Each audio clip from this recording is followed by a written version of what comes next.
Non, je suis très content d'être là. Et pour démarrer cette intervention, pour démarrer un peu plus près, pardon. Hop, voilà. D'habitude, j'ai le bras plus haut, c'est pour ça. Pour démarrer cette intervention, j'avais envie de vous partager une petite anecdote. Alors, et cette anecdote, elle va vous expliquer pourquoi je suis là ce soir.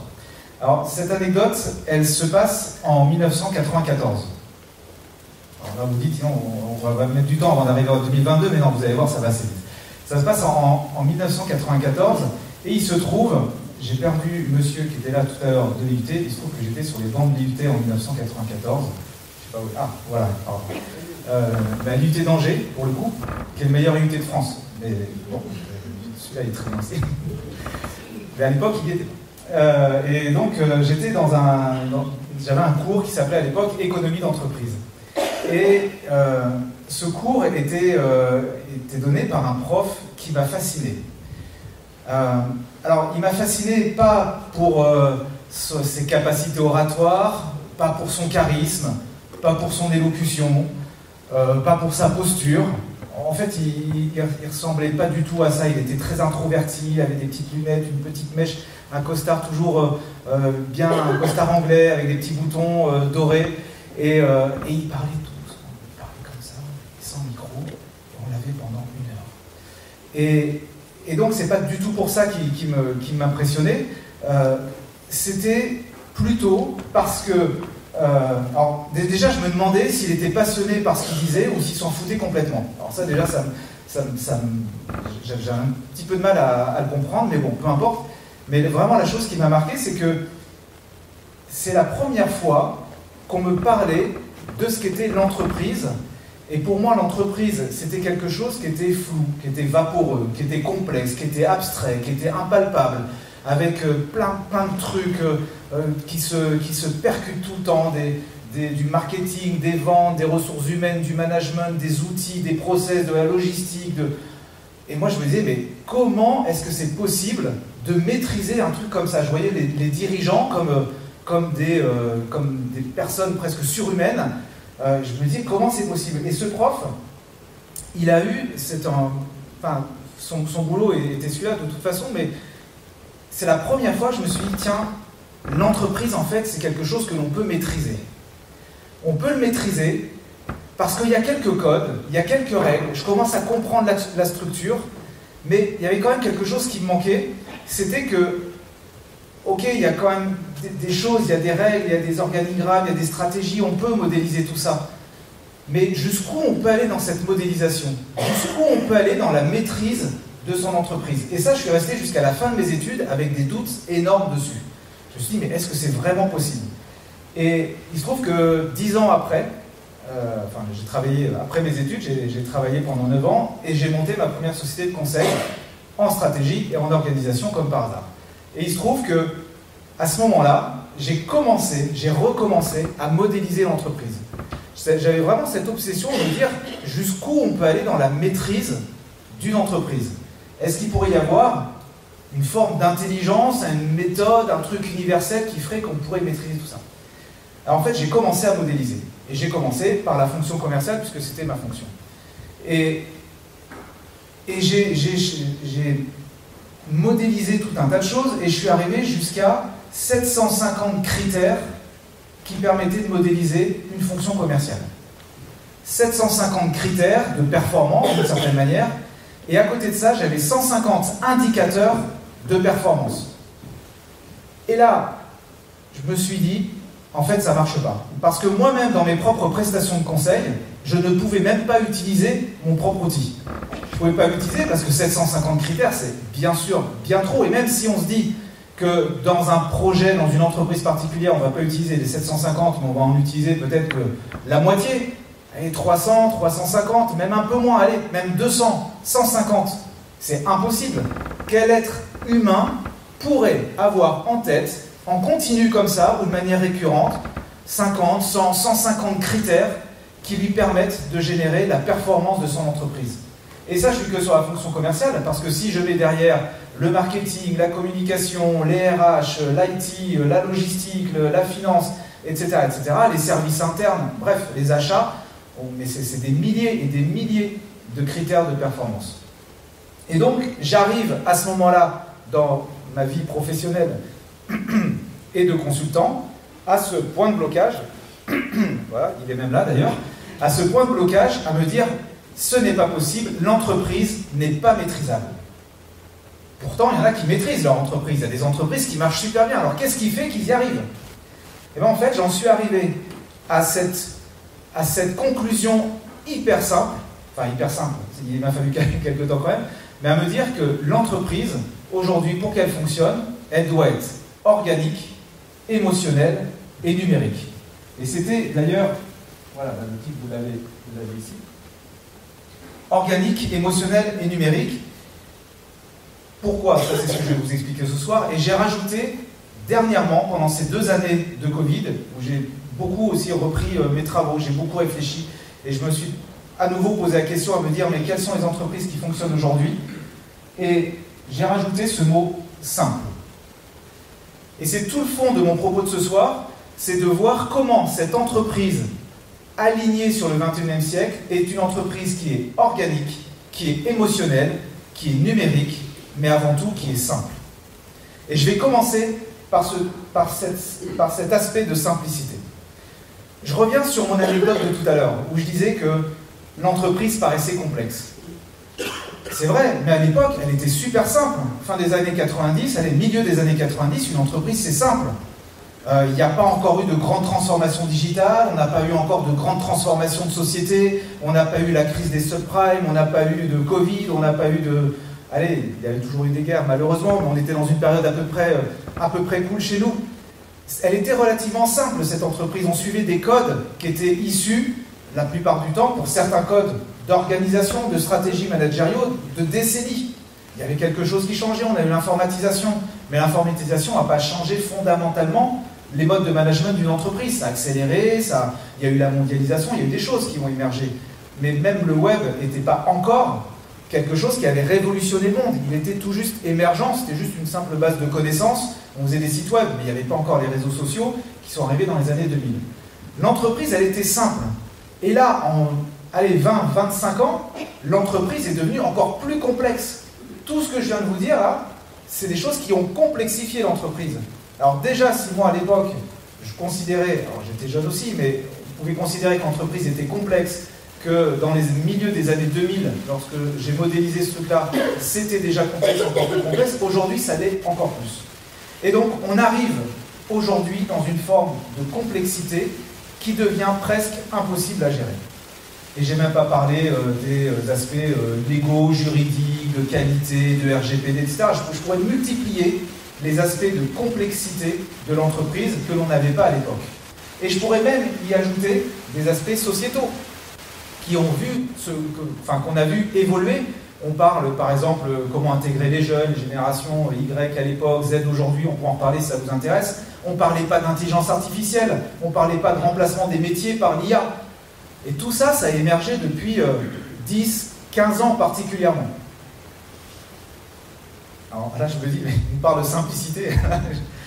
J'entends vous parler d'une hyper-complexité. Mais c'est vrai, l'entreprise est hyper complexe. Quel être humain normalement constitué est capable de gérer autant de complexité? Aucun. D'où ce besoin de revenir à quelque chose de beaucoup plus simple. Alors, simple, ça veut dire quoi? Ah oui, alors, j'allais même faire un petit schéma pour vous illustrer tout ça. Je parle, mais... ça, c'est d'une certaine manière, c'est l'entreprise de l'époque. On a quelques éléments relativement simples, dans un cadre relativement structuré. Et puis on a complexifié, on a rajouté des éléments, mais en même temps, et c'est ça que je n'ai pas encore dit, dans un temps encore plus réduit. Parce qu'aujourd'hui, on travaille en temps réel. Autant dans les années 80-90, on a eu cette mondialisation, donc l'espace a commencé à s'agrandir, nos terrains de jeu commençaient à devenir internationaux. Aujourd'hui, c'est même plus qu'internationaux, ils sont quasiment universels, nos terrains de jeu. Mais on a mis de plus en plus de choses dans un espace et un temps de plus en plus réduit. Et on est même allé encore plus loin, c'est qu'aujourd'hui, on a encore complexifié la chose, on a encore réduit. On est sur de l'hyper-temps réel, on est sur du prédictif, on est sur du multitâche, on fait plusieurs choses en parallèle, et on est même en train de créer des univers virtuels, des métaverses qui vont se suppléer à notre monde déjà assez complexe comme ça. Ça en fait des choses.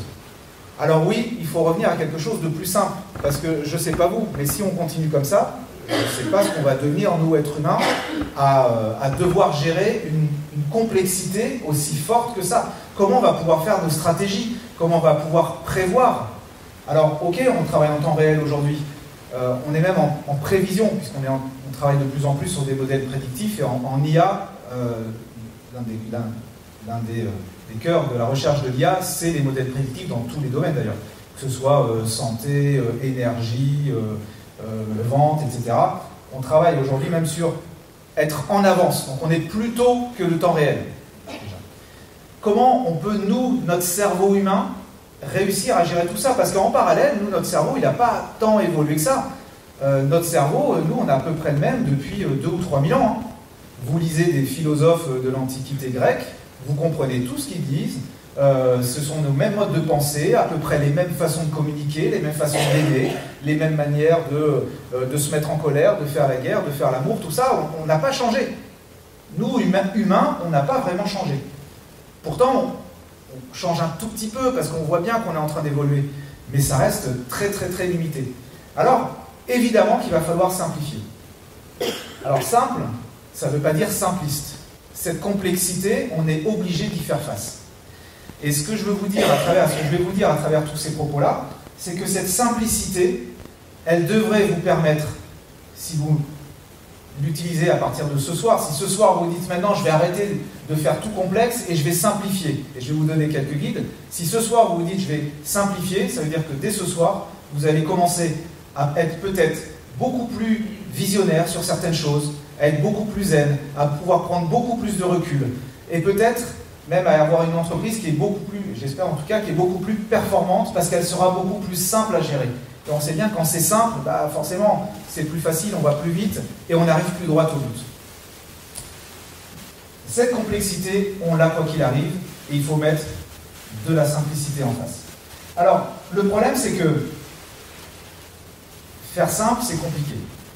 Il n'y a rien de plus compliqué que de faire simple. C'est Blaise Pascal qui disait je m'excuse, je t'ai envoyé une longue lettre parce que j'ai pas eu le temps de la faire courte, de la faire plus courte. Faire quelque chose de simple, c'est hyper compliqué. Et j'ai même envie de vous dire que plus vous êtes intelligent, et plus c'est dur de faire simple.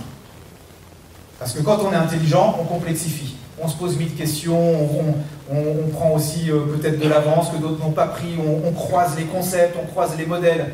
Donc plus on est intelligent d'une certaine manière, et plus c'est difficile de faire simple. Alors, il va quand même falloir le faire. Ce que je voulais vous dire. Ah oui, voilà, c'est ça. La question, c'est que on va, là où on a d'habitude l'intention, ou en tout cas on a créé des modèles où on essaie de faire toujours plus, et bien là on va essayer de faire toujours moins. C'est-à-dire qu'il y a une époque où faire mieux, c'était faire plus. Aujourd'hui, faire mieux, c'est soit faire différent, soit faire moins. Et de toute façon, faire moins, c'est faire aussi différent. Ça veut dire que sur tous les domaines de la vie de l'entreprise, on peut faire moins. Moi, je le teste. Gwenaëlle, tu parlais que j'ai une start-up. J'ai aussi passé la période Covid. On a monté des projets dans des périodes qui n'étaient pas forcément faciles, même si la formation en ligne est plutôt portée par le Covid. Mais quand on crée sa boîte, ce n'est pas forcément la meilleure période. Et on est en train toujours là de tout simplifier. Et simplifier, c'est long. Mais on est en train de le faire, et à chaque fois qu'on simplifie quelque chose, on se rend compte qu'en fait, on va plus droit au but sur la valeur ajoutée créée, sur notre objectif. Alors donc, il va falloir essayer de faire toujours moins possible. Le problème, c'est que, vous voyez bien que dans notre monde, là où on complexifie, si je complexifie, je perds de la vision, je perds une forme de... je crée plutôt une forme d'incertitude, si je complexifie. Et parallèlement, vous voyez bien que là-dedans, avant, on avait de la liberté, même si le cadre de l'entreprise était assez strict, assez classique, ça nous donnait plein d'espace pour penser différemment, même dans nos vies personnelles. Aujourd'hui, tout est tellement compressé, tellement condensé qu'on n'a plus cet espace de liberté, et on va quand même essayer de le chercher, parce que la liberté, c'est important pour nous.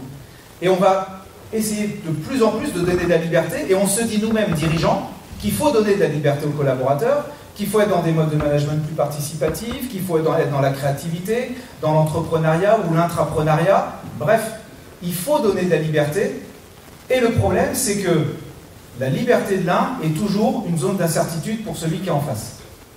Donc plus je donne de la liberté à mes salariés, et plus je me crée de l'incertitude, dans un monde de plus en plus complexe et de plus en plus incertain. Donc vous voyez comment on se mord la queue. Et je fais référence à certaines conférences que l'on peut avoir sur justement la créativité, ces modes de management participatif, sur tout ce qui permet de la qualité de vie au travail, le bien-être, etc., qui sont réels et qu'il faut travailler bien sûr. Mais tout ça, c'est des zones de liberté qu'on essaye de créer et qui viennent complexifier encore plus un travail de dirigeant, d'organisation et de stratégie. Alors, il y a un dernier élément avant de vous donner l'une des clés pour voir comment on peut simplifier, c'est que il y a deux éléments qui sont, puisqu'on parle finalement là d'une forme de risque, le risque est intimement lié au temps.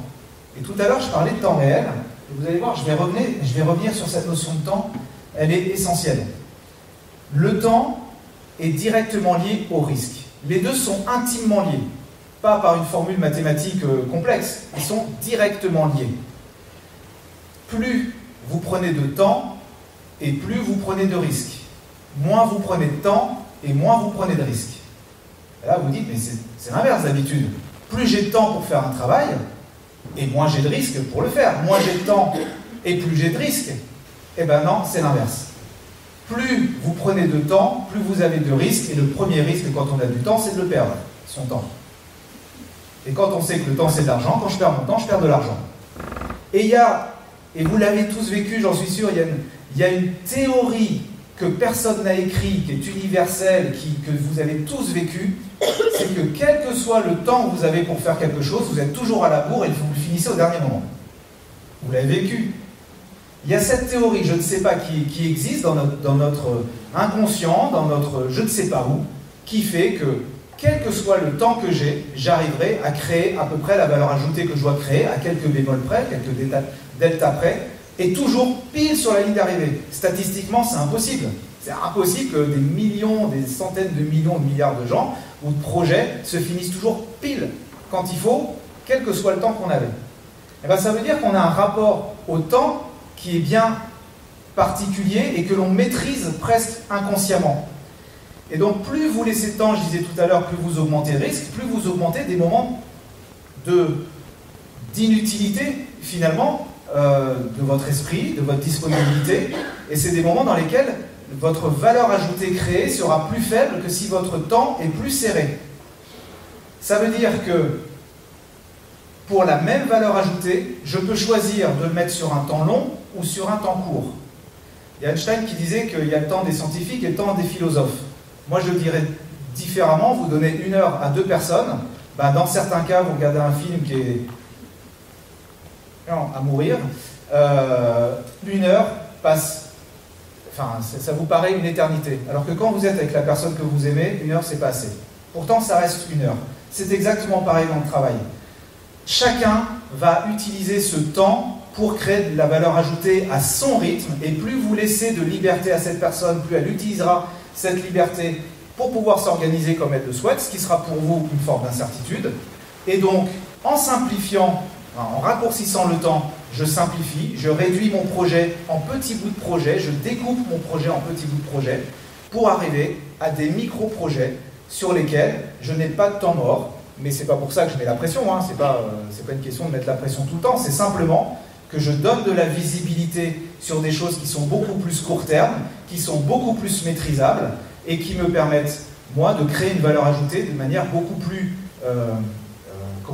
récurrente et beaucoup plus forte que si je laisse des temps longs. C'est vraiment une technique de start-up. Quand vous...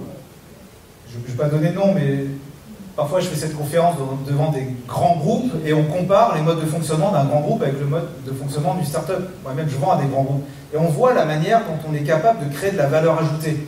En enlevant certaines boucles de décision, en enlevant certaines peurs, en enlevant certaines strates hiérarchiques, en réduisant le temps de nos projets à des bouts de valeur ajoutée très agiles, et ben on voit que finalement on arrive à faire beaucoup plus, on arrive même à faire bouger des mastodontes.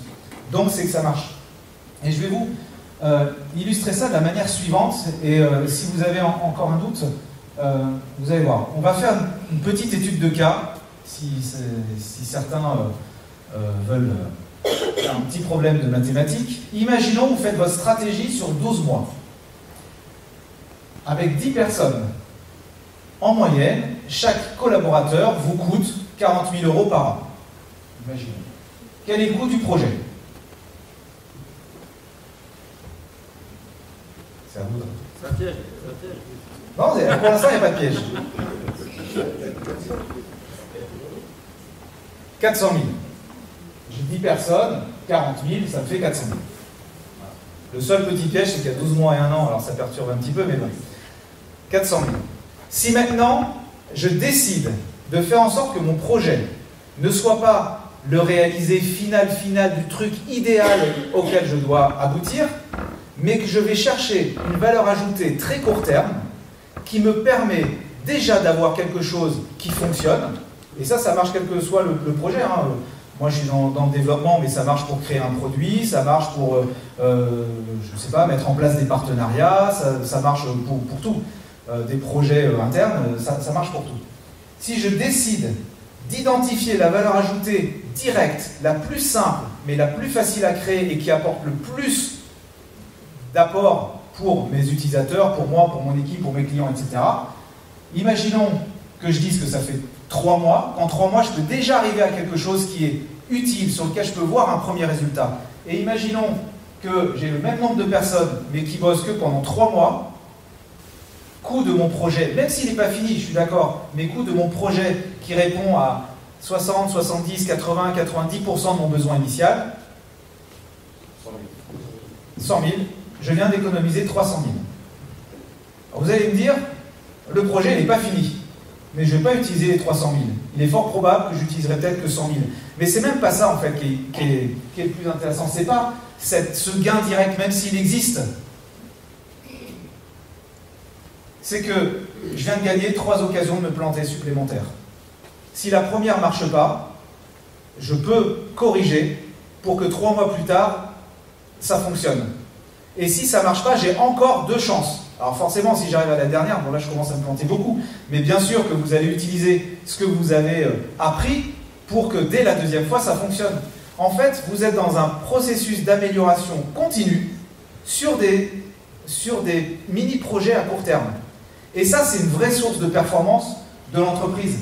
En plus, pendant vous avez 9 mois pour faire l'amélioration continue. En plus, vous motivez plus vos collaborateurs, vous leur donnez une dynamique plus forte, parce qu'on sait bien que dans un projet, il y a un genre d'effet tunnel.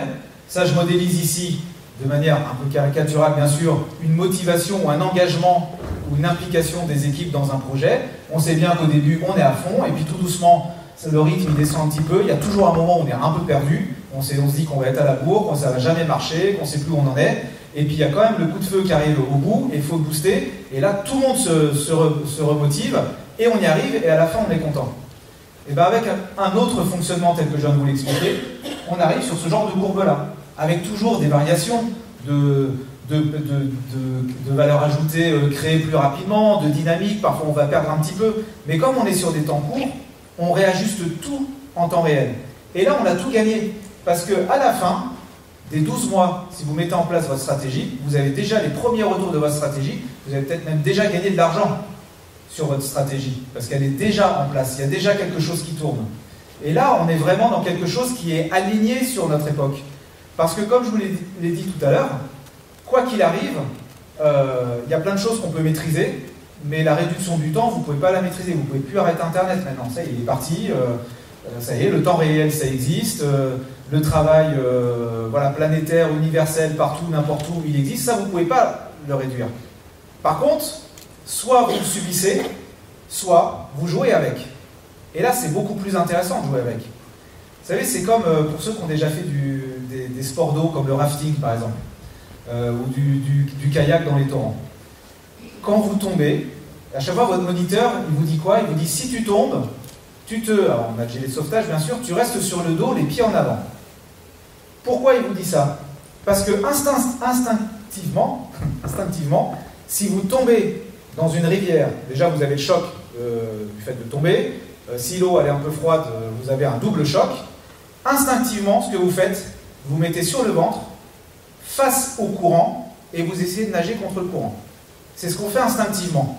Pourquoi? Parce que votre esprit animal, votre instinct animal, ne veut pas empirer la chose. Donc il se dit, si je suis tombé, je vais essayer le plus possible de rester là et d'essayer de maîtriser la situation sans empirer le truc. Et donc instinctivement, vous nagez contre le courant. Et qu'est-ce qui se passe? Ben, là, le courant qui vous arrive devant, vous prenez, vous buvez la tasse, vous commencez à reculer, vous tapez sur des rochers, sur des branches, vous faites mal partout, et c'est comme ça qu'on tombe. Alors que si on se met sur le dos, les pieds en avant, qu'est-ce que vous faites? Vous épousez le courant, vous jouez avec le courant, vous voyez ce qui se passe, donc vous pouvez échapper au piège des rochers et des branches, vous ne buvez pas la tasse, vous prenez de l'avance, et vous pouvez bien mieux vous orienter pour pouvoir aller sur un point de relais, celui qui va vous sauver. Et bien c'est exactement pareil dans ce dont je parle, avec le temps, l'espace, mais même avec la complexité. Il y a des complexités qu'on ne peut pas enlever, comme celle-ci, par contre on peut jouer avec. Et le seul moyen de jouer avec, c'est exactement comme quand on tombe, il ne faut pas aller contre le courant, il faut aller avec le courant et jouer avec le courant, et s'en servir comme un atout pour pouvoir réussir, se sauver, voire aller bien plus loin. C'est exactement pareil avec la stratégie d'entreprise et tous les événements imprévus que vous pourrez vivre dans votre entreprise, soit parce qu'ils n'étaient pas prévisibles, soit parce que, j'en sais rien, ils sont plus importants que vous le pensiez, eh bien, apprenez à jouer avec, mais sur des temps courts. Forcément, quand vous tombez dans le ruisseau, vous n'allez pas nager pendant 2 km. Vous allez chercher un point de relais le plus proche possible. Eh bien, c'est exactement pareil. Vous allez jouer avec, et donc vous pouvez réduire le temps pour jouer avec ces risques-là et les limiter. Tiens, on va faire un petit exemple, parce que je parlais d'argent tout à l'heure. Hop. Je vous ai amené un petit exercice.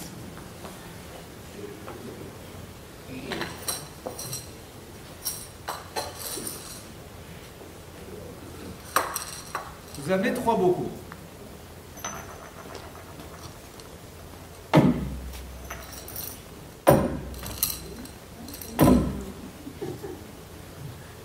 Alors, il est où? C'est celui-là. Ces 3 bocaux contiennent chacun 20 €. Tout à l'heure, je disais le temps, c'est de l'argent. Alors, on va considérer que chaque élément est le temps. Et donc, vous avez à chaque fois 20. Prenez l'unité que vous voulez, vous avez 20. Imaginez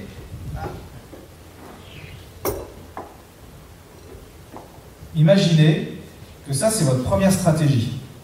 Temps long, celle que j'expliquais tout à l'heure. Vous vous plantez. Vous allez perdre 20 €. 20.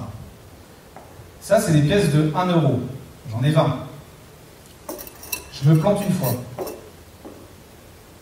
Je me plante 2 fois. J'ajuste. Je me plante 3 fois. Je me plante 4 fois. Avant que je perde les 20, je peux me planter. Hein. J'espère que je ne vais pas me planter 20 fois. Et il m'en reste. J'ai encore de quoi faire. Là, j'ai plus rien. Je me suis complètement planté. Là, c'est des pièces de 10 centimes. Je me plante. Je viens de réduire le temps. Je viens de réduire le temps de mes projets. Je me plante 2 fois. Je me plante 3 fois. Puis je suis vraiment pas bon dans mon métier. Hein. J'arrête pas de me planter. Au bout d'un moment, je vais plus me planter quand même. Il me reste ça. À vous de choisir votre stratégie. Moi, je préfère celle-là, personnellement. Alors, vous voyez comment le temps et le risque sont directement liés. Et donc, simplifier l'entreprise, c'est aussi simplifier le temps. C'est le réduire. On peut tout simplifier, en fait. On peut tout simplifier, on peut réduire le temps sur... alors, pas à l'infini, bien sûr, mais votre objectif, à vous, si vous voulez vous rassurer, c'est chercher le temps zéro. Le temps zéro surtout, bien sûr, vous n'obtiendrez pas le temps zéro, évidemment. Mais vous voyez bien que plus vous réduisez le temps, plus vous pouvez adapter, plus vous pouvez avancer, plus vous pouvez corriger, plus vous pouvez avoir des résultats directement et faire encore mieux que ce que vous aviez. Ça, c'est vraiment le cœur de l'agilité. Vous savez, il y a un truc aussi que vous pourrez garder en tête, c'est que Je parle d'agilité. Combien de formations sur l'agilité? Combien d'outils qui permettent l'agilité? Il y a plein de choses. Là aussi, on complexifie. En voulant faire simple, on complexifie par des méthodes, par des process, par des outils, etc. Alors qu'en fait, si on met en place un outil, c'est parce qu'on s'est planté avant. Si on met en place un outil de motivation, c'est parce qu'on n'a pas su motiver. Si je mets en place un outil de fidélisation dans ma boîte, c'est parce que je ne fidélise pas naturellement dans ma boîte. Si je mets en place des outils pour compenser un produit qui se vend mal, c'est parce que le produit se vend mal à la base. Donc pourquoi j'irais rajouter des choses alors qu'en fait, à la base de la base, il y a quelque chose qui ne fonctionne pas. Reprenons le plus simple, reprenons la base des choses et simplifions-la. Plus le résultat est complexe, et plus ça veut dire que votre question à la base est complexe. Si votre résultat est complexe, dites-vous que probablement vous êtes posé la mauvaise question et qu'il y a une question bien plus simple à traiter. Je prends un exemple, je parle de motivation tout à l'heure.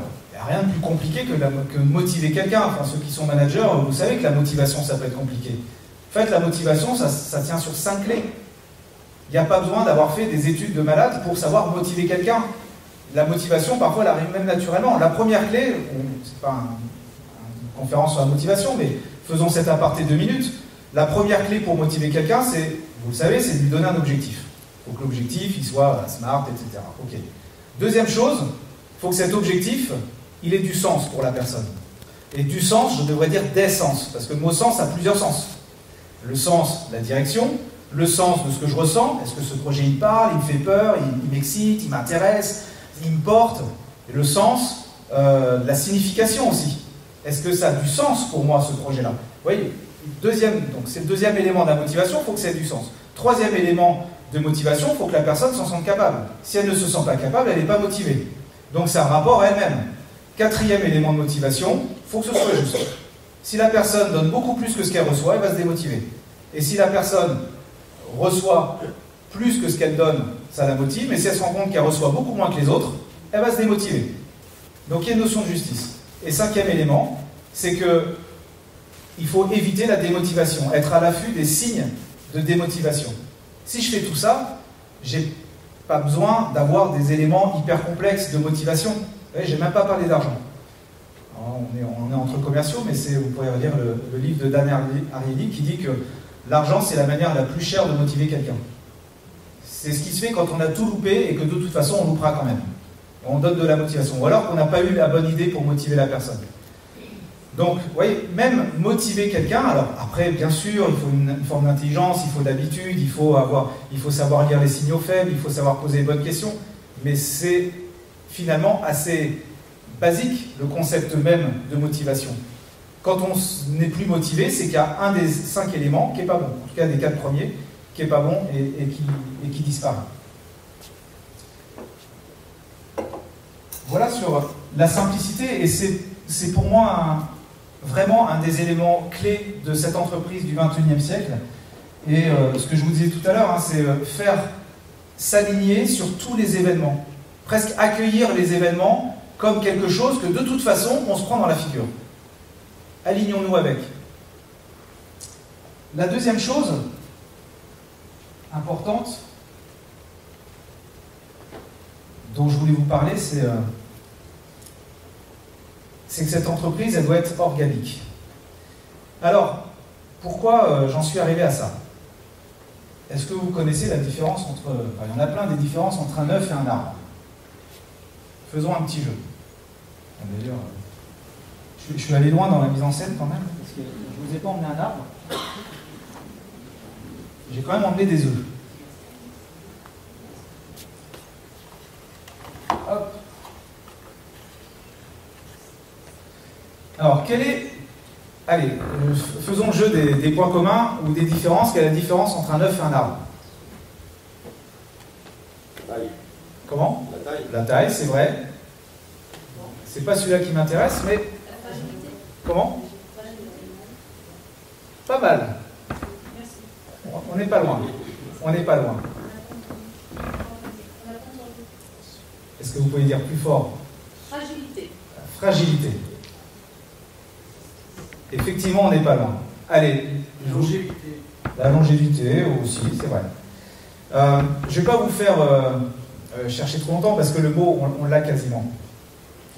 il y a deux choses en vrai qui sont essentielles si on imagine, si on se projette dans le monde de l'entreprise. En fait, l'œuf, c'est l'entreprise du XXe siècle, et l'arbre, c'est l'entreprise du XXIe siècle. Et vous allez voir pourquoi je parle d'organique. L'entreprise du XXe siècle, elle est comme un œuf. Il y a une structure très forte, et sa valeur ajoutée est à l'intérieur. On ne sait pas trop ce qui se passe dedans. Il y a des secrets, on y reste longtemps, il n'y a pas beaucoup de perméabilité avec son environnement externe, et finalement, tous les œufs se ressemblent. D'ailleurs, je vous l'ai montré pendant 2 minutes, je ne sais pas si vous savez quel c'était. Vous êtes sûrement incapable de savoir, à moins de m'avoir vu le prendre, de savoir lequel œuf j'avais dans la main. Ça fonctionne très bien un œuf. C'est très solide quand il est dans un environnement stable. Mais si l'environnement devient instable, c'est un vrai. Il se casse. Alors que l'arbre est complètement différent. Sa structure est au centre.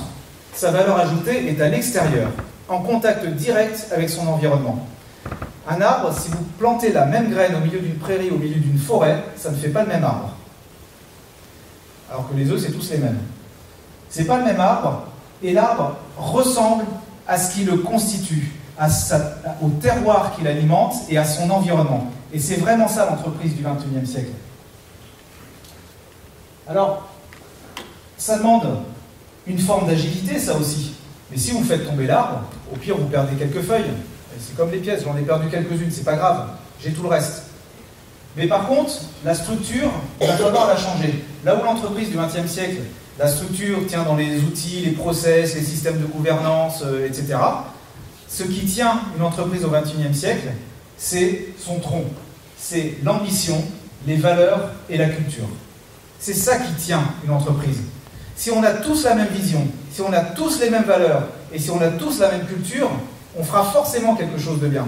On ne sait pas comment on va s'organiser. Ça dépendra de notre environnement, on va s'adapter en temps réel. Mais on va créer quelque chose. Et cette structure, elle va se développer comme une organisation, et on va produire quelque chose derrière, qui est en lien avec son environnement. C'est vraiment une différence fondamentale de cette entreprise du XXe siècle, là où on met la structure, là où par la règle, par tout ce qui est formel, du XXIe siècle, où c'est par le cœur, par la culture, les valeurs, l'ambition, et par tout ce qui est informel. Alors, il va y avoir beaucoup de choses sur cette table. Je parlais d'organique. En fait, ça va même plus loin que ça. Quand j'avais écrit mon livre, mon premier livre, j'avais eu cette réflexion-là, et je me suis dit, est-ce qu'on ne peut pas aller encore plus loin? Parce que organique, oui, c'est un être vivant, il évolue, il est en contact avec son environnement, mais est-ce que ça ne va pas plus loin que ça? Je me suis dit, quitte à être organique, autant voir plus globalement ce qu'est la nature. Et j'ai fait un petit travail de comparaison. Et la nature, au final, c'est quoi? C'est un système vivant qui évolue en temps réel avec son environnement. Deuxième élément clé de la nature, c'est qu'il est fait d'éléments unitaires, intellectuellement peu développés, qui agissent dans leur propre intérêt. Je suis bien sur la nature et pas l'entreprise encore. Chaque élément agit soit par symbiose ou par prédation. Soit j'ai besoin de toi et je vais aller vers toi, soit pour moi tu es un ennemi et je vais être ton prédateur. Et dernièrement, il y a une forme, bizarrement, malgré tout ça, alors que tout interagit sans aucune connexion apparente, il y a une forme d'autorégulation naturelle. Et bien en fait, si on projette ça sur l'entreprise au XXIe siècle, c'est quoi? C'est un système vivant qui évolue en temps réel, avec son environnement, de plus en plus perméable. Deuxièmement, l'individualisme. On en parle souvent comme quelque chose qui est un peu une tare de notre époque, l'individualisme. Il existe, là aussi, faisons avec. L'individualisme, c'est une caractéristique de la société à laquelle l'entreprise doit s'adapter. Et c'est bien l'individualisme, parce que ça met aussi en avant des ambitions, ça met aussi des caractères, ça met en avant des collaborations, ça met en avant plein de choses qui sont très positives. Dans l'entreprise, on va parler de coopération ou de compétition. Travail collaboratif, challenge, dynamique de groupe, etc., concurrence. Bref, ça fonctionne pareil. Et enfin, qu'est-ce qu'on peut chercher si on va jusqu'au bout? Eh bien, en fait, on va pouvoir aller chercher ce que j'appelle une pérennité agile. C'est-à-dire qu'à court terme, on ne sait pas forcément ce qui va se passer, mais on sait exactement où on va à long terme. C'est ça la pérennité agile. Je vous donne un exemple, puisqu'on parle des arbres. Quand un arbre perd ses feuilles en automne, vous n'avez jamais peur qu'il meure. Vous savez qu'il va se passer des choses, qu'il y a un cycle qui se passe et que les feuilles vont repousser après. C'est exactement pareil pour l'entreprise. Il y a des événements qui nous posent problème. C'est pas grave. On fait avec, on rebondit dessus et on va créer quelque chose avec cet événement. Voilà ce qu'est l'entreprise organique. Et je pourrais aller même encore plus loin sur cette organique, mais je vais passer sur l'émotionnel parce que vous allez voir que les deux se rejoignent.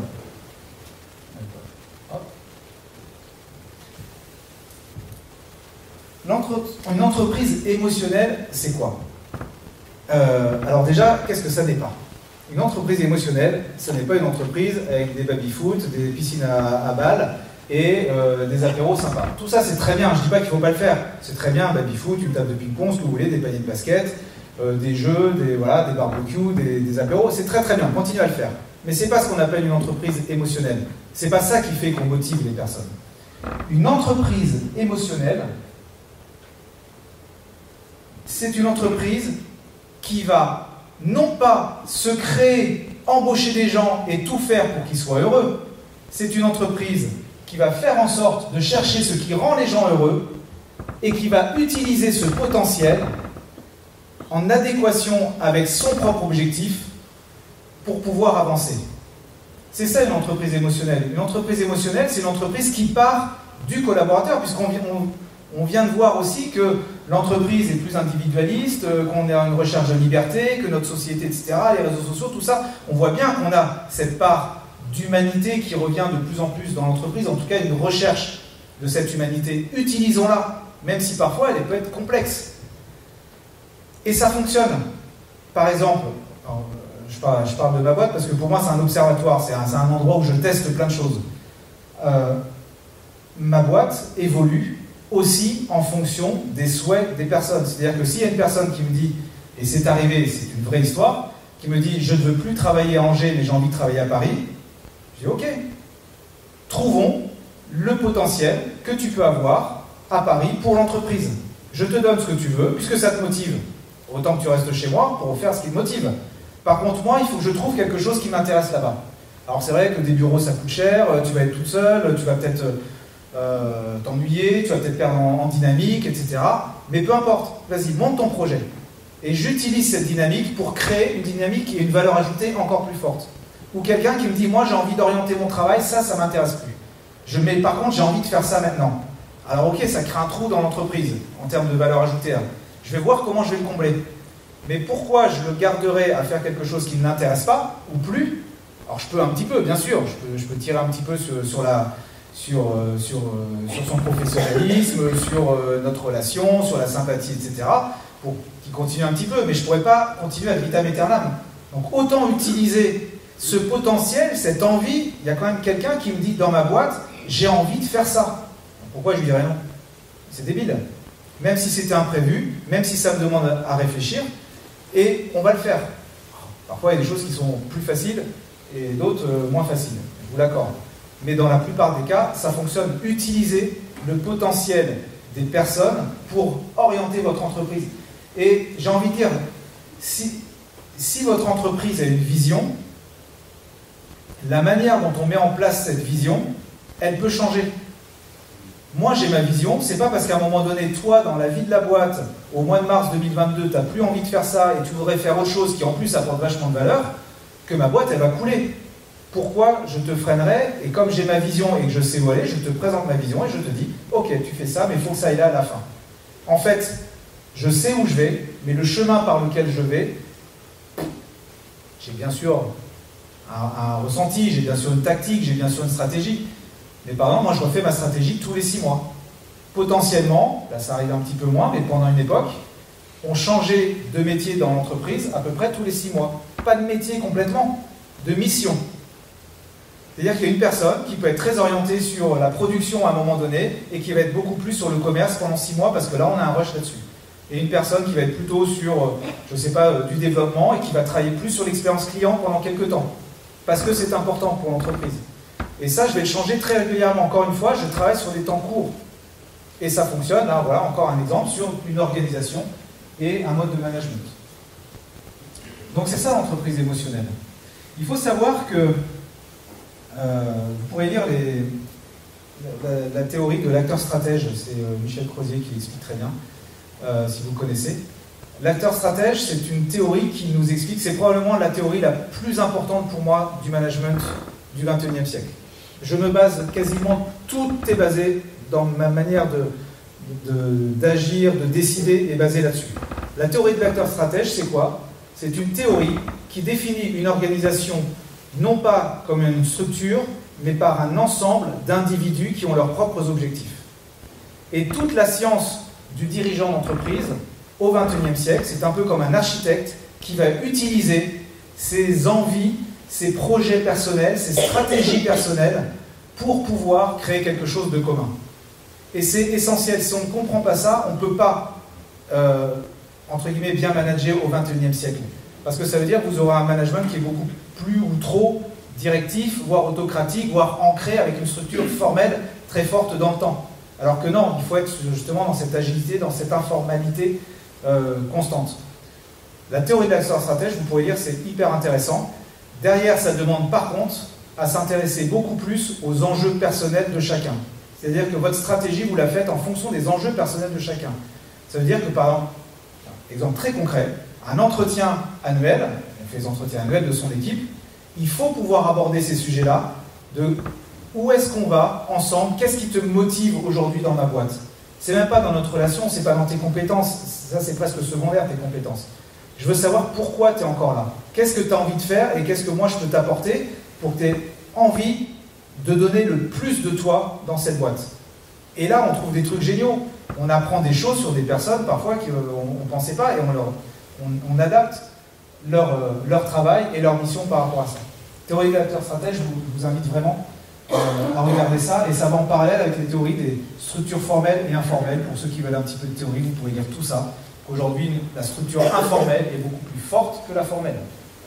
Si vous restez sur des fonctions dans une organisation, vous êtes dans le formel. Si vous prenez les besoins fondamentaux des personnes, que vous les comprenez, que vous travaillez sur du temps court et que vous ne vous basez pas sur des choses écrites, mais plutôt sur des envies, vous êtes dans l'informel. Et la puissance de l'informel est bien plus forte que la puissance du formel. Voilà, je vous la fais en très raccourci, mais c'est vraiment ça. Et puis, je vous disais tout à l'heure que cette entreprise, elle est... juste en temps réel, bien sûr. Je vous disais que cette entreprise, elle est numérique.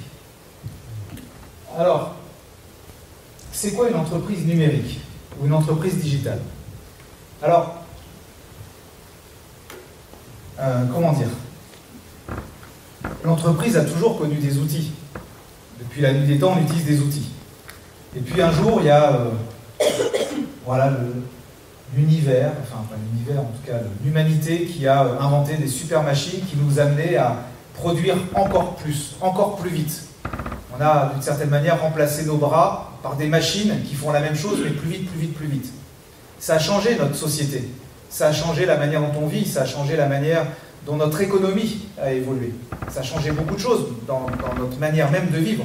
Aujourd'hui, nous sommes tous les héritiers de la révolution industrielle et de l'organisation scientifique du travail. Nos entreprises sont encore quasiment structurées de la même manière.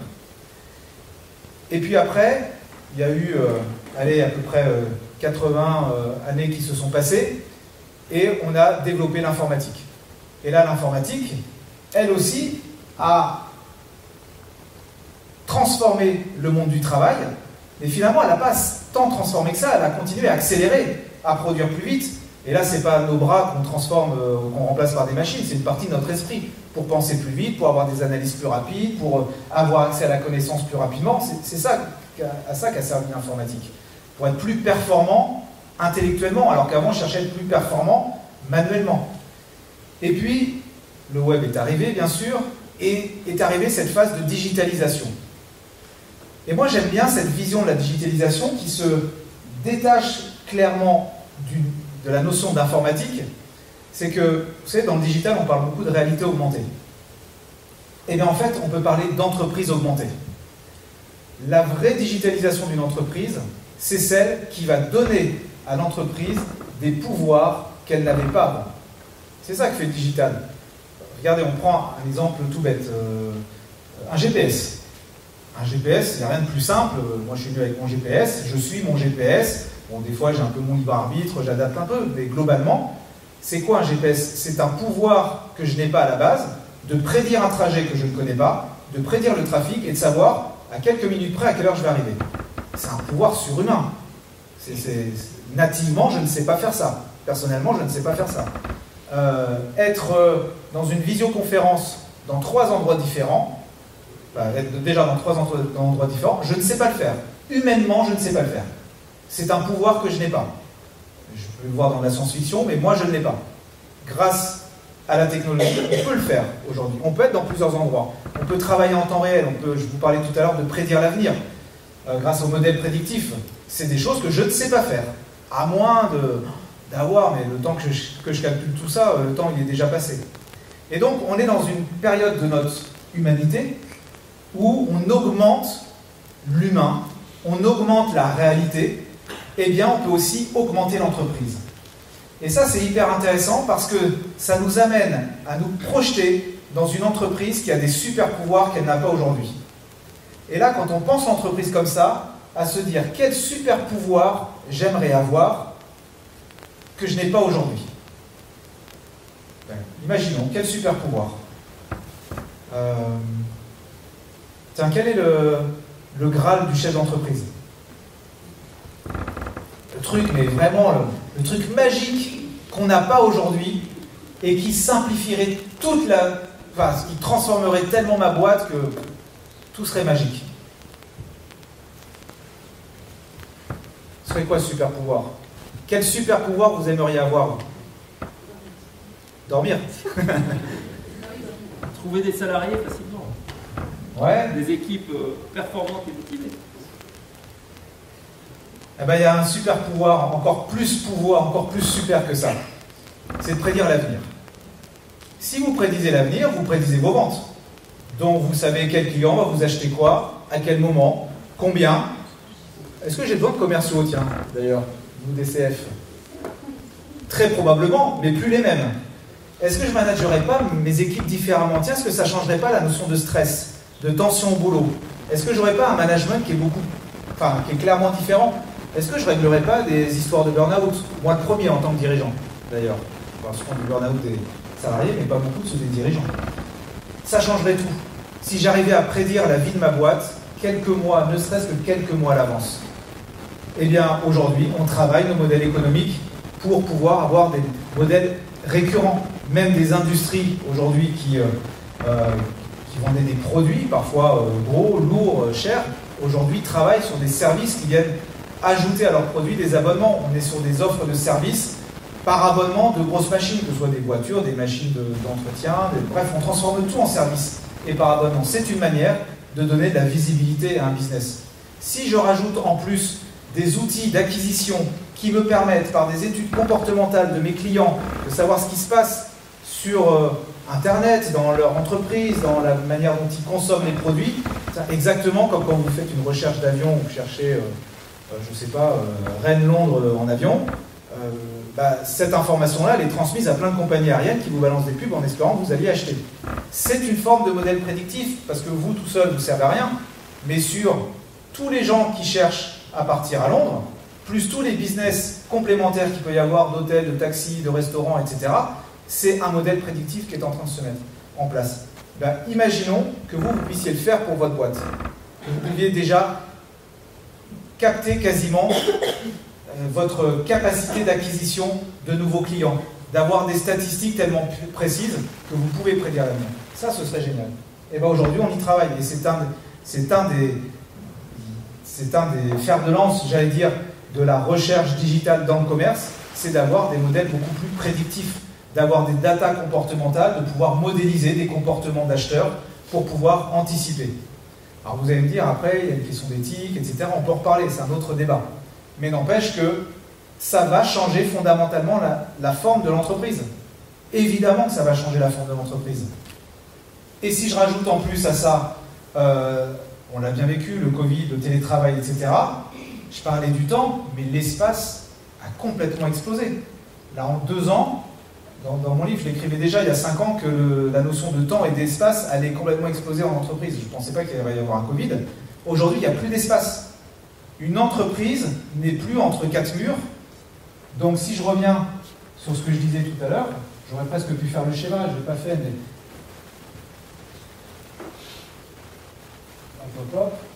Si je prends ce dernier schéma, enlever le cadre qui est autour, vous gagnez une liberté, vous gagnez des opportunités, vous gagnez le monde entier devant vous. Après, vous risquez de perdre un truc, le lien. Et ça, c'est le travail du dirigeant du XXIe siècle. Le travail du dirigeant du XXIe siècle, c'est un architecte. C'est un architecte qui a la capacité de prendre des bouts de sa chaîne de valeur, de constituer une valeur globale, sachant que lui ne maîtrise qu'une partie, mais par contre qui maîtrise aussi les liens dans tous les autres éléments de sa chaîne. On peut créer des boîtes aujourd'hui sans avoir de technicité, quasiment sans avoir d'informatique, tout est externalisé, tout est en mode SaaS, tout est en ligne, tout est dans le cloud. Tout est possible de transformer en service. Moi j'ai monté ma start-up, pendant 1 an et demi, je n'ai pas eu un seul développeur. Comment voulez-vous créer une solution technologique sans un développeur? Ben, on l'a fait, simplement en mettant des clés, en rejoignant des choses, des services en ligne, et on est arrivé à faire quelque chose qui fonctionnellement marchait très très bien pour un client, et on l'a fait en 4 mois. En 4 mois, on a testé un concept, on l'a testé sur un client, sur un gros projet qui nous a permis de monter la boîte derrière. Et donc ça reprend tout ce que je vous disais, tout réduire. Pourquoi embaucher des développeurs? Il y a des choses qui existent. Je fais mon POC, comme on dit, en cherchant la valeur la plus forte de MVP dans les startups. Et voilà comment on fait. Et donc ce travail de dirigeant aujourd'hui, c'est au-delà de cette vision de l'arbre que je vous montrais tout à l'heure, c'est d'être capable d'être architecte et de pouvoir identifier toutes les clés de valeur ajoutée que j'ai partout autour de moi. Je suis sûr qu'ici on pourrait monter plein de boîtes, rien qu'entre nous. Tous les services qu'on a, on pourrait monter plein de boîtes, on pourrait monter plein de business qui rapporteraient sûrement plein d'argent, qui sauveraient des gens, qui rendraient les gens heureux, j'en suis sûr. Juste en se connectant, en regardant ce que font les uns et les autres et en trouvant les connexions qu'on peut avoir. Et bien c'est exactement comme ça. Aujourd'hui, l'entreprise n'est plus enfermée, elle est complètement éclatée. C'est comme des petites bulles transparentes qui sont toutes interconnectées, et quand on les rassemble, ça fait quelque chose de plus grand, qui a une vraie valeur ajoutée et qui a une finalité commerciale. C'est vraiment ça l'entreprise du XXIe siècle. Et si je rajoute en plus, et je m'arrêterai là après parce que mon temps est arrivé à son terme, on pourra échanger sur d'autres questions, mais si on rajoute en plus des changements sociétaux comme l'augmentation des freelances ou des indépendants, je suis sûr qu'il y en a plein ici, des indépendants qui ont quitté leur belle boîte, leur sécurité pour créer leurs rêves. Parfois avec réussite, parfois avec beaucoup plus de difficultés, parfois une douche froide, mais ça c'est pas grave, c'est la vie. Et si vous savez rebondir, bah, c'est très bien. Il y a rarement des gens qui ont monté leur boîte, qui ont échoué, qui se sont dit jamais je referai ça, c'est vraiment le plus dur de ma vie. Non, en général, les gens ils disent je me suis planté, mais avec le recul, c'était une super belle expérience, je le ferai différemment. Mais je pourrais recommencer maintenant avec l'expérience. Donc si on rajoute dans ce modèle d'organisation complètement éclaté, complètement organique, des aspects sociétaux qui évoluent avec une envie de chacun de liberté, d'épanouissement, de passer plus de temps sur ses propres choix personnels que dans l'entreprise, mais tout en créant de la valeur ajoutée en plus, on arrive à une entreprise qui est complètement éclatée, complètement vaporeuse, mais dont les liens sont hyper soudés. Par contre, on risque de perdre à un moment donné ce que l'on connaissait dans les années encore 80, 90, c'est j'arrive au bureau, et puis j'ai mon bureau, et puis j'ai mes collègues, et ils sont là, et ils sont fidèles pendant 5 ans, 10 ans, 15 ans, 20 ans. Ça, oui, ça on va le perdre. C'est pas grave, il y a plein d'autres choses. Il y a plein de manières de se faire des amis, des collègues, et de s'éclater humainement parlant. Voilà ce qu'est l'entreprise qui est en train de nous arriver. Et si ça vous intéresse, mais là je vais mettre fin à cette intervention officiellement, on peut même parler d'intelligence artificielle et savoir comment elle va faire évoluer les métiers. Comment les générations vont travailler les unes avec les autres. Est-ce que l'entreprise va être impactée par d'autres grands chocs mondiaux? Voilà plein de questions qui nous laissent plein d'opportunités, plein de belles choses. Et probablement la dernière chose, la conclusion que je pourrais vous dire, c'est que on a une chance fabuleuse, c'est qu'aujourd'hui, il y a autant de formes d'entreprises que de personnes qui créent des entreprises. Il n'y a aucune entreprise qui se ressemble. Je parlais des œufs tout à l'heure, il n'y a aucun arbre qui ressemble à l'autre. Vous êtes déjà allé dans une comment on appelle ça, une pépinière, merci. Une pépinière, et vous devez choisir une plante. Et là, vous êtes là, il y a 10 plantes. Vous dites, non, celle-là a un peu plus de feuilles, non, celle-là un peu plus claire, celle-là, il y a 2 fleurs de plus. Ouais, mais là, dans notre intérieur, ouais, mais pour Marie, je pense qu'elle préfère ça. À la fin, vous vous demandez si c'est pas la plante qui vous choisit. Tellement elles sont toutes différentes, mais c'est les mêmes. Elles se ressemblent, mais pour vous, elles sont différentes. Ben, c'est exactement pareil. J'ai envie de dire, ne soyons plus des œufs, soyons des arbres. Voilà, merci.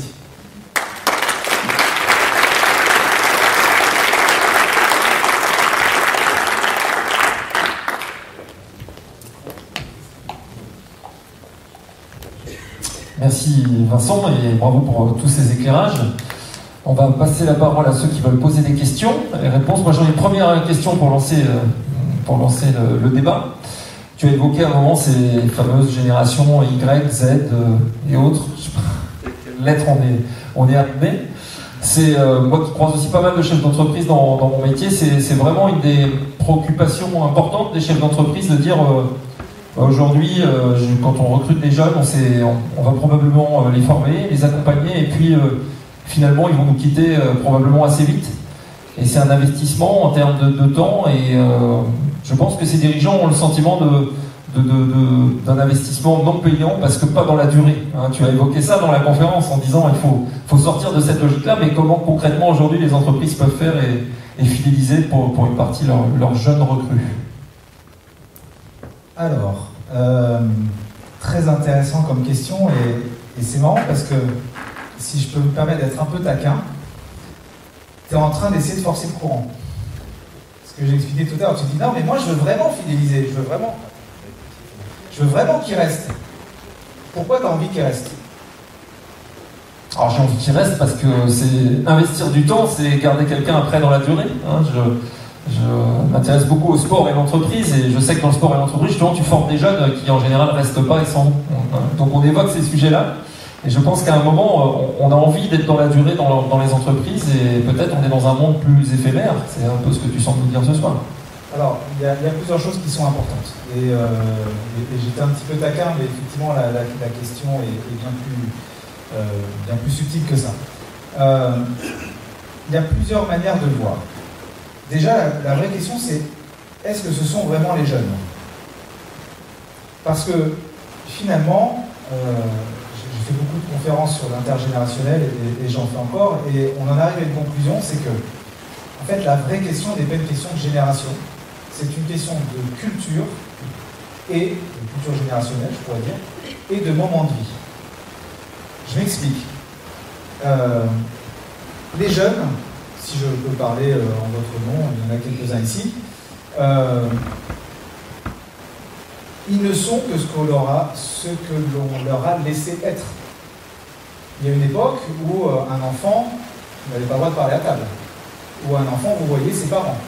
Un enfant n'avait pas le droit de contredire son père, sa mère, et son père encore plus à une époque. Et un jour, on a décidé de libérer tout ça. On a décidé d'avoir une relation différente avec ses enfants. Presque une relation, pas d'adulte à adulte, mais quasiment, on peut parler d'à peu près tout, tu as le droit de dire j'ai tort si tu me le justifies. On rend les enfants responsables de plus en plus jeunes, et notre monde nous y amène, Internet nous y amène. Et donc c'est normal qu'après, une fois arrivé dans les études, et une fois arrivé dans le monde du travail, cette notion de liberté soit là. Cette notion aussi d'autorité, parce qu'il faut en parler aussi, la notion d'autorité a complètement changé. L'autorité n'est plus basée sur les mêmes règles. Avant, l'autorité, je te respectais parce que tu étais mon chef. Aujourd'hui, je te respecte pour ce que tu es et ce que tu fais pour moi. Et si on a un conflit, demain, je reviens sur la stratégie personnelle, par stratégie personnelle, si tu me convoques dans ton bureau, et vraiment on est en conflit, et que vraiment ça me saoule, mais que ma stratégie personnelle, c'est de garder mon job, et de dire ok d'accord, d'accord, tu vas penser que je te respecte. Je vais fermer la porte, je vais dire quel con, putain, excusez-moi pour c'est un film encore, mais c'est pas contre toi, c'est pour l'exemple. Est-ce que je te respecte? Non, d'une certaine manière, j'aurais joué un rôle par stratégie personnelle. Alors qu'il y a eu une époque où l'autorité était respectée simplement par son statut, ce qu'on appelle légal. C'est-à-dire ton poste fait que je dois te respecter.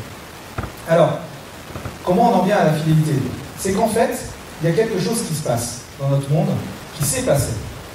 C'est que le monde a évolué, et encore, si je vais encore plus loin, je dis que les enfants sont tout ce qu'on a fait, mais tout ce qui fait notre monde aujourd'hui n'a jamais été fait par des jeunes. Ou quasiment pas. Alors oui, vous pouvez me dire Facebook, ok, Mark Zuckerberg n'était pas très vieux, mais qui a inventé Internet, c'est pas des petits genoux. Qui a inventé la mondialisation, c'est pas des petits genoux. Qui a inventé l'informatique, ok, c'était pas très vieux, mais bon. Et donc, on a, et en plus maintenant ils sont vieux. Bon, certains sont morts d'ailleurs. Et donc, on a ouvert des portes à nos jeunes qui utilisent ces portes, mais parce qu'on a bien voulu leur laisser ouvertes ces portes. Et pourquoi on leur laisse ouvertes? Parce qu'en fait, je pense qu'on aimerait bien faire la même chose et qu'on n'a pas pu le faire. Et je pense que toute l'histoire des jeunes et des questions qu'on se pose auprès des jeunes, c'est parce qu'ils représentent finalement pour beaucoup ce que nous, on n'a pas pu faire et qu'on aurait pu faire, qu'on aurait aimé faire. Une forme de liberté, une forme d'équilibre entre la vie professionnelle et la vie personnelle. Et finalement, maintenant qu'ils ouvrent la porte, parce qu'on leur a ouvert la porte, eux, ils l'ont ouvert encore plus grande cette porte, ils en ont même ouvert d'autres. Ben forcément, on leur a laissé la possibilité. Ben nous, on prend ces portes et on les utilise à nouveau. Et c'est là où j'en arrive au moment de vie, c'est que peut-être qu'un jeune va changer plus de métier sur ses 5 premières années que toi, qui ne change pas forcément de métier tous les 2 ans. Mais parce qu'il y a ton moment de vie qui est là. Et qui fait que tu as une maison, tu as des enfants, tu ne peux pas tout plaquer pour aller passer 6 mois en Australie, évidemment. Donc, tu vois, il y a une question de culture, mais même si toi tu ne peux pas le faire, tu vas acquérir cette culture. Et dans cette salle, il y a plein de quarantenaires qui ont changé plusieurs fois de métier, qui sont en changement de vie très probablement, et qui n'en sont pas à leur dernière vie professionnelle. Alors après, comment on les garde? Ben, est-ce qu'il faut les garder? Je ne sais pas. Je vais répondre de 2 manières. La première, un peu taquine aussi, c'est que si tu as face à toi un jeune qui est vraiment le mouton à 5 pattes, tu as eu du bol de le trouver, le gars ou la fille est tellement exceptionnelle, tu te dis je ne peux pas passer à côté de cette personne-là, c'est elle que je veux, mais c'est flagrant. Et à la fin de l'entretien, elle dit ah oui, j'ai oublié de vous dire, dans 1 an, je m'en vais en Australie. Est-ce que tu la recrutes ou pas? Oui, et tu vas adapter ton management, tu vas adapter ta structure et tu vas adapter la manière dont tu vas utiliser sa valeur ajoutée et que tu vas la garder après. Et pourtant, tu vas le prendre. Donc, tu es en train de jouer avec le temps et donc tu as la réponse. Tu prends la personne, mais tu vas la manager différemment, tu vas l'utiliser d'une certaine manière différemment. On est un peu, je suis presque, là je me rends compte que je suis un peu frustré parce que je me dis, mince, je suis un peu jaloux des jeunes, parce que j'aurais pu faire pareil, hein, c'est ce que tu dis. Tu peux, hein, mince. Je suis un peu frustré pour le ou jaloux ou frustré, je sais pas trop. Enfin, en fait, ta réponse, c'est le facteur temps qui joue, je pense. Et le facteur temps qui devient essentiel dans la façon de percevoir un recrutement aussi dans une certaine durée et une efficacité. Et puis de toute façon, comme tu manages beaucoup plus sur du temps court, ben finalement, une personne qui est très bien, mais qui reste 1 an, c'est génial. On prend des consultants pour 3 mois, pourquoi pas un salarié pour 1 an, si vraiment il apporte quelque chose de bien. Par contre, tu vas effectivement le manager différemment.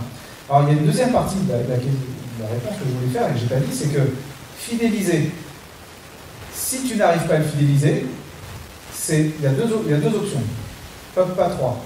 Soit c'est que la personne n'est plus motivée, soit c'est qu'elle a une autre opportunité, elle a changé d'angle de vue, ce qui revient qu'elle est plus motivée, elle est plus motivée pour autre chose, et donc de toute façon, si c'est ça, tu ne la retiendras pas. La deuxième option, si la personne a envie de changer vraiment fondamentalement, tu ne la retiendras pas. Donc tu pourras peut-être chercher des trucs qui vont la retenir un petit peu, la réimpliquer. Par contre, si elle s'en va parce qu'elle est démotivée, ça veut dire que tu n'as pas réussi à la motiver. Ça veut dire qu'il faut travailler sur le système de motivation. Donc c'est ce que je disais tout à l'heure. sur les clés de la motivation. Une personne qui reste, c'est une personne qui est bien recrutée et une personne qui est bien motivée. Si tu es bien recruté, c'est-à-dire en phase avec ton job, avec la mission qu'on te donne, et qu'en plus, au quotidien, tu prends plaisir à le faire et tu es un moteur, il n'y a pas de raison que tu partes. Que tu aies 50 ans ou que tu aies 22 ans. Ok, merci pour cette première question et réponse. Est-ce que certains ou certaines d'entre vous ont une question à poser? Oui. Christelle, on a vu que tu as un chapeau aussi. Donc. Alors, vous parlez des entreprises dans les années 80-90 et l'entreprise de nos années. Moi, il y a une petite chose quand même qui me gêne. C'est qu'aujourd'hui, vous parlez d'entreprise simple, enfin de simplifier en tout cas. Sauf que dans l'entreprise où on est aujourd'hui, on a de plus en plus, on nous parle de conformité, de réglementation, de formalisation de conseils, Aujourd'hui, créer une boîte par rapport à il y a un temps, c'est aussi plus compliqué, avec le personnel aussi, avec les clients aussi. Donc en fait, c'est compliqué d'être simple dans un monde de conformité. Je suis tout à fait d'accord et merci pour cette question parce que, alors, il y a plusieurs manières de voir. Effectivement, il y a une forme de limite. On ne peut pas tout simplifier. Le monde n'est pas simpliste, malheureusement. Et toute la question, c'est de savoir faire simple dans une forme de complexité. Là, je donne un des éléments qui est la notion de temps, mais c'est vrai que si on pense à certaines législations, la législation, vous devez la voir tous les jours et c'est effectivement une contrainte. Plusieurs choses. Alors, déjà, je réponds à la question par deux biais, en fait. Il y a quelque chose qui est en train de se passer dans le monde de l'entreprise. Et je pense que c'est en train de se passer aussi dans notre monde de façon générale. C'est que il y a un genre de division en deux parties de notre façon de vivre, avec une partie qui forme un peu notre structure de vie, notre éducation, notre logement, assez d'argent pour vivre, la santé, etc. Et il y a une forme d'automatisation qui est en train de se passer. En tout cas, particulièrement dans les pays occidentaux, on verra après dans d'autres pays en voie de développement. Mais ça, c'est en train de s'uniformiser. Et par-dessus, on développe de plus en plus d'envie de liberté, d'envie de s'épanouir, d'envie de communiquer, d'envie de créer, etc. C'est comme si tout ce qui était lié à du flux classique quotidien s'automatise au profit d'opportunités d'épanouissement personnel.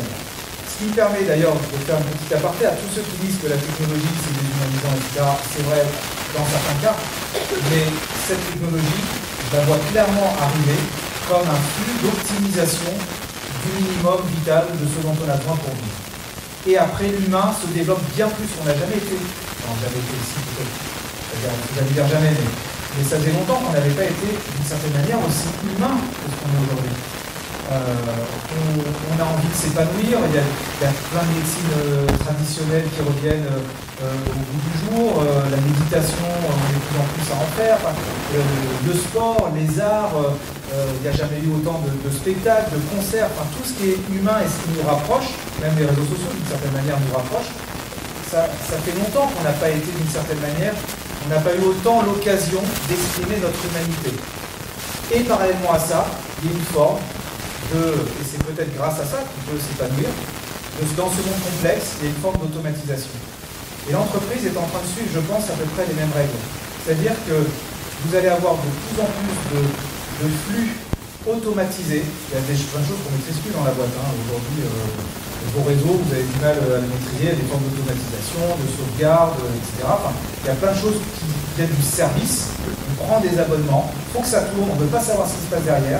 Et ça crée notre manière de bosser, notre flux quotidien, notre flux vital, pour pouvoir se développer autrement. Développer la créativité, l'entrepreneuriat, la communication, etc., etc. Et bien sûr, ces contraintes, c'est pareil. D'une certaine manière, il va falloir qu'elles rentrent dans ce... Et elles sont en train de rentrer dans ce lot de choses qui, une fois qu'elles sont mises en place, tournent. Et en plus, on les met en place entre guillemets, de plus en plus facilement.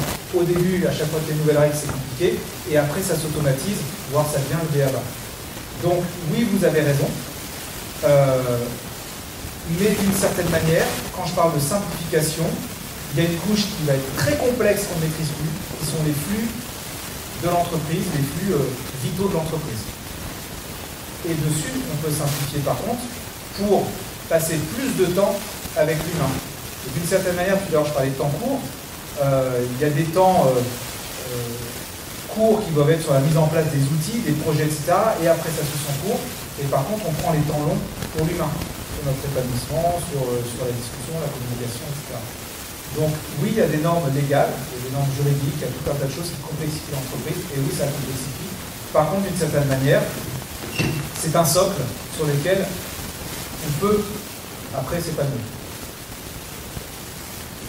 Alors, il commence à se faire tard. Juste une dernière question peut-être pour conclure la séance. Voilà, Jacques.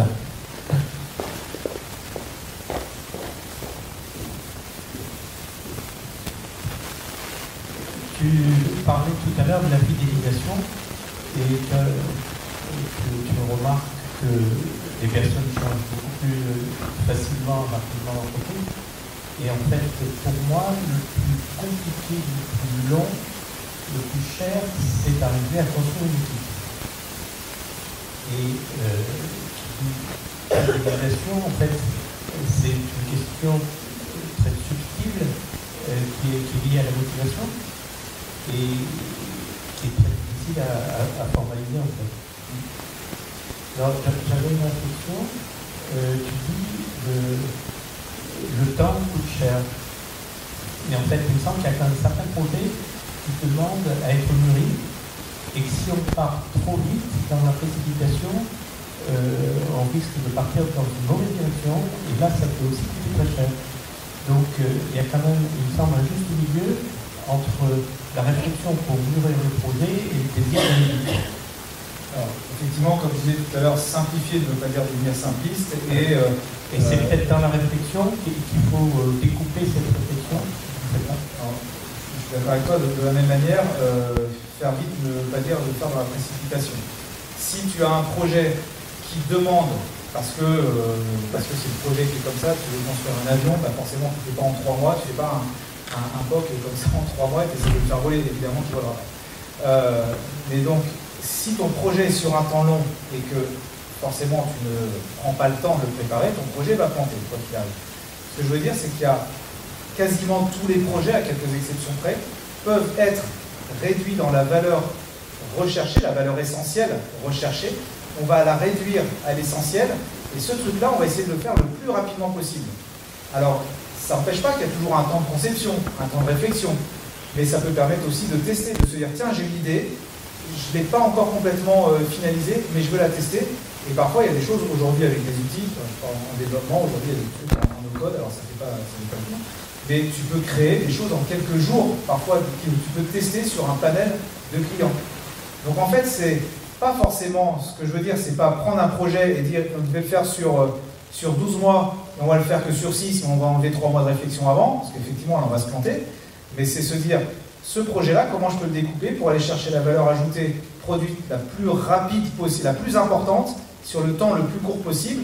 Et là, dans ce temps-là, je vais forcément avoir une phase de réflexion, de conception, de test, etc. Mais ça va être réduit, et je serai déjà dans le test, et l'amélioration continue.